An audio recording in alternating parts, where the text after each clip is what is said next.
right back there. If you are a Lamar Jackson owner, if you have Josh Allen, perfect insurance policy this weekend against the Jets. Since week 6, Tua's been a top 10 fantasy quarterback. He's averaging over 18 fantasy points a game for those of you that listen to me and picked him up or stream him in daily. Hard not to love the matchup against the New York Jets. So scoop him up. Next at running back, Rashad Penny, the former first-rounder, finally got the bulk of action in the Seahawks backfield. He got a shout-out from Peter Schrager on the show yesterday. He went off 16 carries for 137 yards and 2 touchdowns. Now, he's not playing the Texans every week. That's true, but at this stage of the season, you're not going to find a more intriguing waiver grab than him.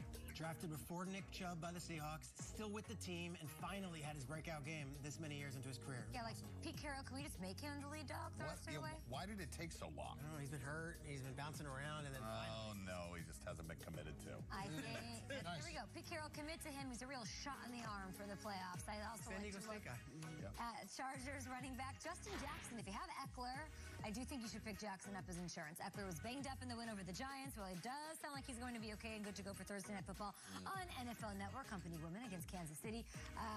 I'd still grab Jackson because in PPR leagues, I think you need to prioritize him over the Josh Kellys of the world.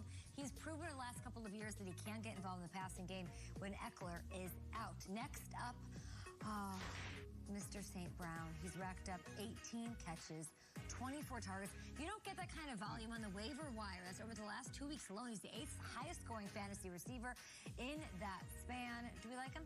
Hell yeah, we do. This is why you play fantasy, to get Lions wideouts late in the year who are going to be points. I'll always throw in with the receiver getting serious volume, and it is clear that St. Brown's become Jared Goff's go-to guy. Finally, at tight end, Austin Hooper, right? The Browns' other tight ends, Njoku and Harrison Bryant, they were out of the lineup on Sunday. It was Hooper who was a top 5 tight end, the highly paid Browns tight end. And they're on a shorter week, of course. They're playing Saturday at home on NFL Network to kick off our doubleheader. They welcome the Raiders to town, so I like Hooper this week up against that Raiders defense that's allowed the second most fantasy points to tight ends this year. Taking a look at my list here. Again, bye weeks are over. We're looking at depth. We're looking at matchups. We're looking at volume and opportunity. And here we have it. So, Brian, your thoughts? Okay, incredibly well done. Thank you. Right? Incredibly well done.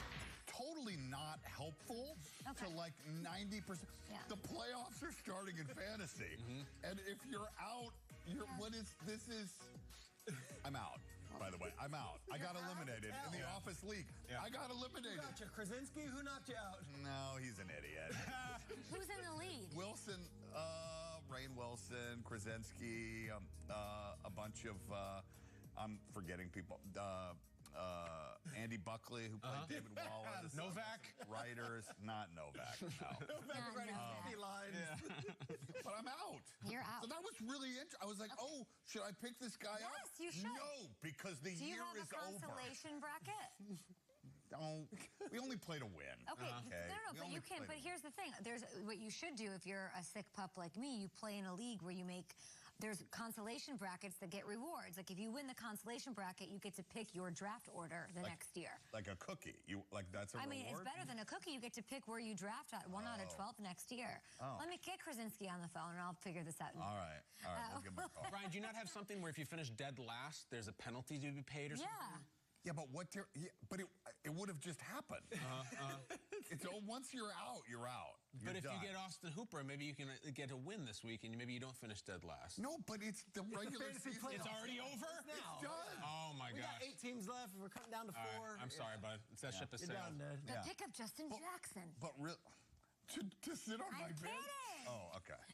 All right. All right, we've got more Good Morning Football on the way. Do not go anywhere. We've got Angry Runs up next. What do we got, Kyle? Oh, my gosh. We got a controversial Angry Runs decision. We got some big-time players.